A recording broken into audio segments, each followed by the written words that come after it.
जय हिंद दोस्तों। 80 शब्द प्रति मिनट डिक्टेशन स्टार्ट। अपनी स्वतंत्रता के 75 वर्ष पूरे कर हम एक ऐसे नए कालखंड में प्रवेश करने जा रहे हैं जहां चुनौतियों के साथ असीम संभावनाएं हमारे भाग्य का निर्धारण करने के लिए प्रतीक्षारत हैं। हमें न केवल यह सुनिश्चित करना होगा कि इन संभावनाओं के अनुरूप ही आगे बढ़ें, बल्कि यह भी कि अपने अधिकारों को लेकर हम जितने सजग हैं उतने ही कर्तव्य के लिए भी हों।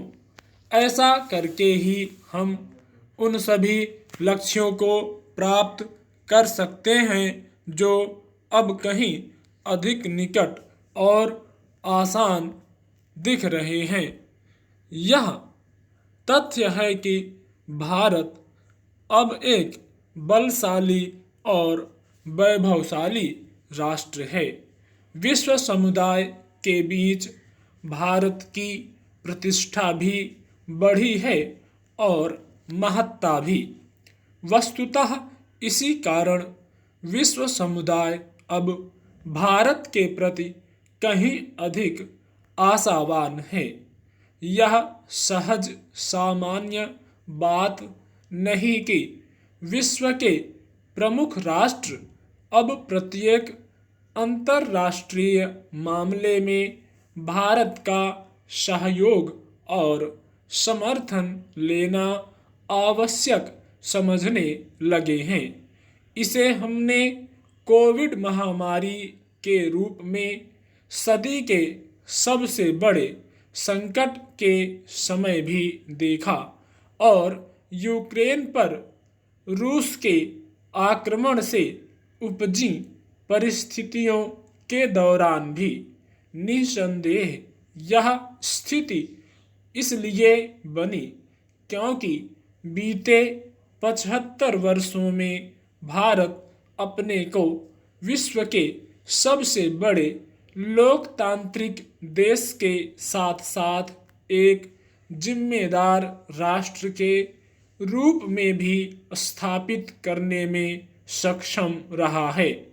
एक स्वतंत्र राष्ट्र के रूप में पिछले 75 वर्षों में हमने जो उपलब्धियां अर्जित की हैं उन पर गर्व करने के साथ हमें यह भी स्मरण रखना चाहिए कि हम हजारों वर्ष पुरानी सभ्यता एवं संस्कृति के वारिस हैं और भविष्य के भारत का निर्माण करते समय अपने उन उदात्त मूल्यों से विरत नहीं हो सकते जिनके कारण हमने विश्व में अपनी एक विशिष्ट छाप छोड़ी है। अब वे सपने साकार होते दिख रहे हैं जो राष्ट्र निर्माताओं ने देखे थे और जिनसे आज की हमारी पीढ़ी भी प्रेरित है। किसी व्यक्ति और समाज की तरह राष्ट्र के समक्ष कुछ चुनौतियां सदैव उपस्थित रहती हैं। इन चुनौतियों का सामना तभी आसानी से किया जा सकता है जब राष्ट्र निर्माण के यज्ञ में देश की जनता भी भागीदार बनेगी और इस मूल मंत्र को आत्मसात करेगी कि कोई भी राष्ट्र तभी सबल और सफल बनकर विश्व को राह दिखा सकता है जब वहाँ के लोग एकजुट होकर उन समस्याओं के निदान में सहायक बनते हैं जो उनकी प्रगति में बाधक बनती रहती हैं। कोई भी देश हो, सब कुछ सरकार नहीं कर सकती।